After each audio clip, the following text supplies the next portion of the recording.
Hello दोस्तों, Hindi book club में आपका स्वागत है। हमारी आज की audio book the 48 law of power पर है, जिसको अमेरिकन ऑथर रॉबर्ट ग्रीन ने लिखा है। नियम नंबर 7, काम दूसरों से कराए लेकिन श्रेय खुद ले। विचार, अपने लक्ष्यों तक पहुंचने के लिए दूसरों की समझदारी, ज्ञान और मेहनत का इस्तेमाल करें। इस तरह से आप न सिर्फ अपना बहुमूल्य समय और ऊर्जा बचाएंगे, बल्कि इससे यह छवि भी बनेगी कि आप बहुत कार्यकुशल और तीव्र है। लोग आपको याद रखेंगे और आपके सहायक गुमनामी के अंधेरे में खोकर रह जाएंगे। दूसरों से जो काम करवा सकते हैं उसे खुद कभी न करें। शक्ति की कुंजी, ताकत की दुनिया जंगल की दुनिया की तरह होती है। कुछ जानवर खुद शिकार करके जीते हैं, जबकि ज्यादातर जानवर दूसरों के शिकार पर जीते हैं। बाद वाली श्रेणी के जानवर में काल्पनिकता कम होती है और वे अक्सर शक्ति के जरूरत वाले काम को नहीं करते हैं। वे जल्दी से यह बात समझ लेते हैं कि अगर वे इंतजार करेंगे तो उन्हें कोई न कोई ऐसा जानवर मिल जाएगा जो उनके लिए शिकार कर देगा। नादान ना बने। इस समय जब आप किसी गधे की तरह काम कर रहे हैं तो आपके ऊपर भी गिद्ध मंडरा रहे हैं और आपकी रचनात्मक से फायदा उठाने का तरीका सोच रहे हैं। इसके बारे में शिकायत करना या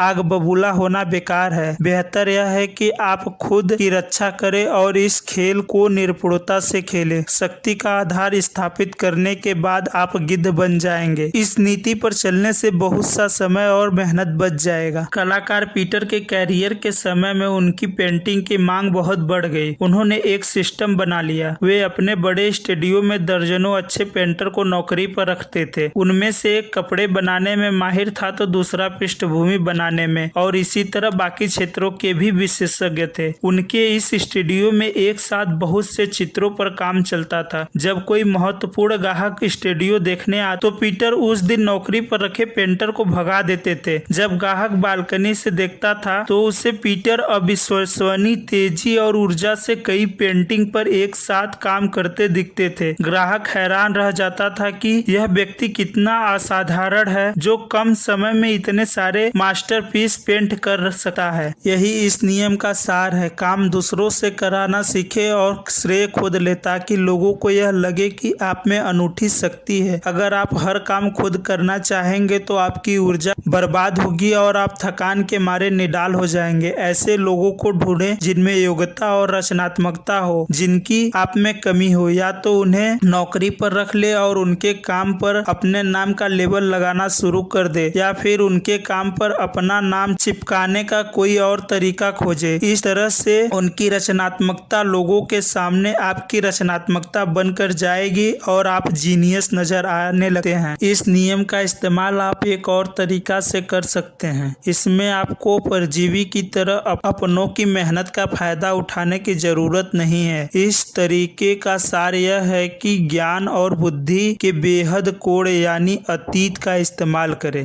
आइंस्टीन न्यूटन ने इसे कदावत लोगों के कंधे पर खड़े होने की संज्ञा दी थी। उनका मतलब यह था कि अपनी खोज करते समय उन्होंने अतीत के लोगों की सफलताओं का सहारा लिया था। न्यूटन ने प्राचीन मध्ययुग की रेनेसां युग के वैज्ञानिकों के ज्ञान का भरपूर लाभ उठाया था और वह यह बात जानते थे। शेक्सपियर ने दूसरों की कहानियों पर नाटक लिखे। उन्होंने प्लूटार्क से कथानक, चरित्र चित्रण, यहाँ तक कि स्वाद भी चुरा लिया, क्योंकि वे जानते थे कि सूक्ष्म मनोविज्ञान को समझने और स्वाद लिखने में प्लूटार्क का कोई हानि नहीं। बाद के कितने सारे लेखकों ने शेक्सपियर से सीखा या चुराया है, चाहे वो रणनीति के प्राचीन महारथी हो, मानवीय मूर्खता के इतिहासकार हो या मानवीय चरित्र के गहराइयों में डूबे लेखन हो। सभी का ज्ञान धूल खा रहा है। यह ज्ञान इंतजार कर रहा है आप आए और उनके कंधे पर खड़े हो जाए। उनका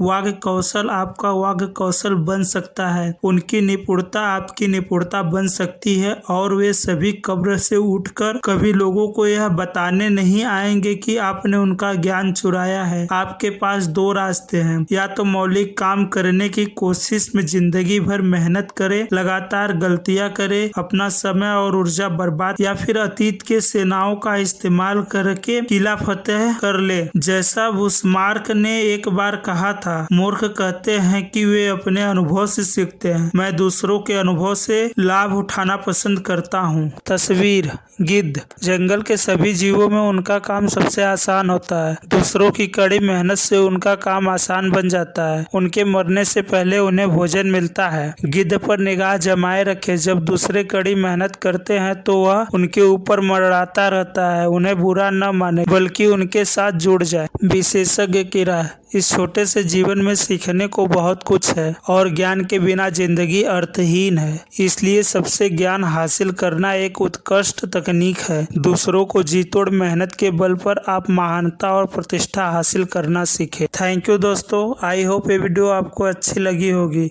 अगर आपने अब तक हमारे चैनल को सब्सक्राइब नहीं किया है तो चैनल को सब्सक्राइब करके बेल आइकन दबाना ना भूलें। मैं बहुत जल्द मिलता हूँ आपसे नियम नंबर 8 में। तब तक के लिए जय हिंद, जय भारत।